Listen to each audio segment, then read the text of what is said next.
What's going on, UFC and MMA fans in particular? A very different video from what I usually talk about, but this has to be talked about.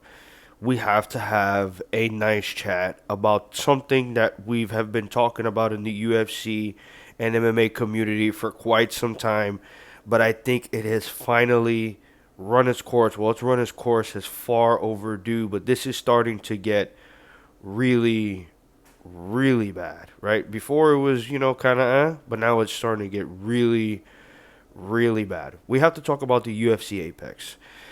The UFC Apex, for what it's worth, was an absolute genius thing to be able to put out with them being in COVID, dealing with it has to do, being in Yaz Island, then making it into Las Vegas and having fights partake in there, not really have to worry about the crowd or the pandemic or anything like that. So shout out to the UFC to be able to make something like that to continuously bring in revenue, continue to build its brand and such and so forth. But recently there's been a lot of talk about how it just really feels run of the mill. The heart is not in it anymore in terms of how these cards are being made. Now, yes, we're still getting tremendous cards like UFC 300 as of last year, stack cards when we go to Miami next month. But besides them doing things of, like that, like UFC 313, where the entire main card is absolutely like wowzers, these fight night cards that they have every single Saturday that's in the Apex are absolutely atrocious, and that really goes up to Dana White. Him booking and being the booker and putting all these fights together that are absolutely atrocious. The only thing that people are really worried about and looking forward to, maybe if that it being, is the main event. Besides the main event, even the co-main event, it's still like what? Like what are you doing? What is Dana White doing? And then it comes out in the press that there is this quote coming in by a TKO representative talking about when you're watching on TV, you can't tell if you're in a stadium or you're in an arena at the time. But something as small as the Apex or whatever the case may be, it's writing on the wall. It saves the UFC 100% a lot of money to be able to make things in the UFC Apex, so that way they're not able to worry about traveling, to places, having to travel for themselves and travel as well for the fighters and book hotels and all this other stuff. But at the end of the day, if you want to be able to make memorable, more noticeable, have crowds around, and make fighter superstars, because that's something that the UFC as of right now is really, really struggling as of right now, is that they really have no stars as of right now. And all the stars that they do have are coming off of losses or are old and pretty much getting out of the game, or once they get out of the game, they may come back for a fight or two, but that's about it. And even when they do come back, they usually lose for most of the case may be. And then you have this tweet that they put out with the UFC admin that is talking about how UFC Apex Fight Nights are so boring, they're so this, they're so that. Yeah, there's 9 finishes, and the past few events that we've been having for the UFC Apex events, there has been a lot of finishes and a lot of great performances, and yeah, there's some wars. Wouldn't you think that would skyrocket your company and the revenue and everything that you have going on for yourself if there were in crowded arenas? If there were to be able to have fans, screaming up and down, seeing all these great performances, seeing all these knockouts that they're having, and having 9 finishes on a card where really everybody is a no name, how the crowd would kind of be going crazy and having wanted to know these dudes and these fighters and their names and getting the hype trail right behind them to really think that they're able to be that next guy that they can be able to see, like a Charles Oliveira, Israel Adesanya, Alex Pereira, John Jones. There's a Mahachev, things of that nature. Nate Diaz is talking about a return to the UFC, so that's another big star that UFC is probably going to be wanting to push a lot of money towards too. A lot of these guys, even a lot of the champions, don't have big names. A lot of people don't know Dricus Duplessis. A lot of people don't care about the dude who's holding the 170 tight battle. A lot of people don't care and don't like Magomed Ankalaev. Before the Umar fight, Marab, everybody hated Marab. And it's just looking worse and worse and worse.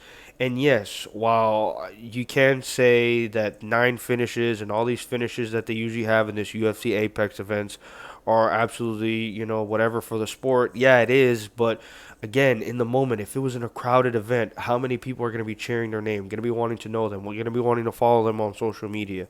Again, wanting to get behind this hype train of a fighter, get really to know them and know their story, and really you push them to where they need to be and get them into superstardom and to really starting to look like the UFC is like really, grabbing at the end of the barrel, and there's really nothing to be able to grab at because there's nobody that they can be able to grab for to be able to push forward. Right now, it's just the UFC as a brand, as a name, and then fighters that fight for the UFC that are really not stars unless you watch the UFC religiously and you're a diehard fan. And usually with these UFC Apex events, it's yeah, you have some prospects and you may have some old line veterans that are on the card, and they have these worse, like, absolutely atrocious records and whatever the case may be, and they're fighting these new prospects and whatever.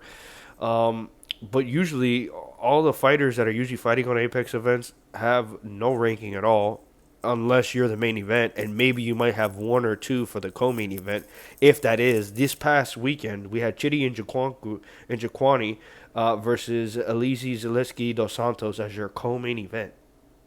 That was your co-main event. And before that, you had Calvin Kattar, who just lost to Aljamain Sterling, versus Yusuf Zalal. I mean, like, are you serious? Like, are you serious? And then you're watching these UFC Apex events, and then you have the main events where Manel Kape versus Alsu Amabayev. Manel Kape is looking absolutely great and had a great performance in UFC Tampa, and you put him right into the Apex against Alsu Amabayev, a guy that's ranked but nobody really knows or cares about. You have Roman Dolidze and Marvin Vettori, who their first fight was in a crowd on a pay-per-view, I believe. And then their second fight, it's in the Apex, which is a lot better than what it was in the first fight, even though it was very terrible to watch, but it is what it is. And then you had Jared Cannonier and Gregory Rodriguez, RoboCop, a dude that you actually want to be able to push into the rankings, push forward, and actually give him a name and give him Jared Cannonier, a dude that almost got slept by Kyle Bahayo and got absolutely demolished by him throughout the rest of the fight.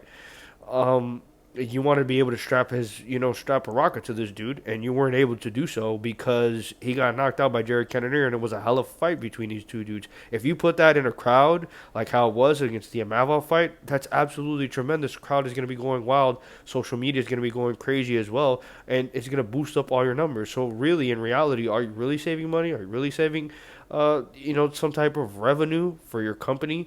And knowing that you can be able to grow your popularity, even though you're, again, the biggest MMA company to be able to going as of right now, and everybody wants to be able to crawl towards you in terms of MMA, whether you be a fighter or a fan.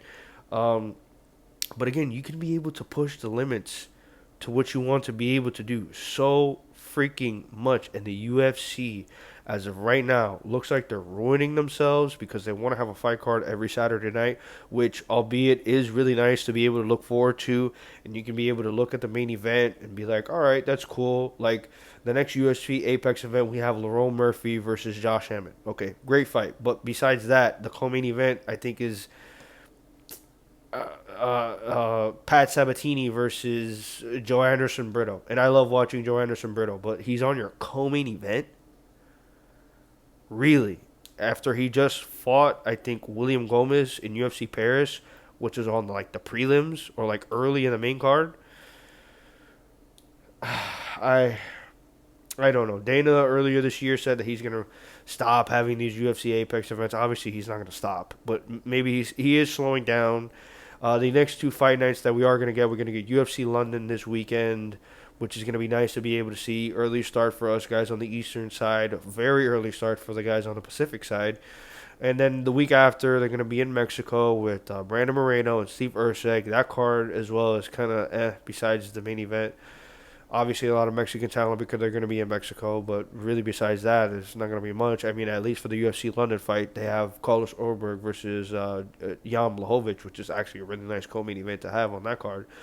But I mean, yeah, I mean, they're getting out more.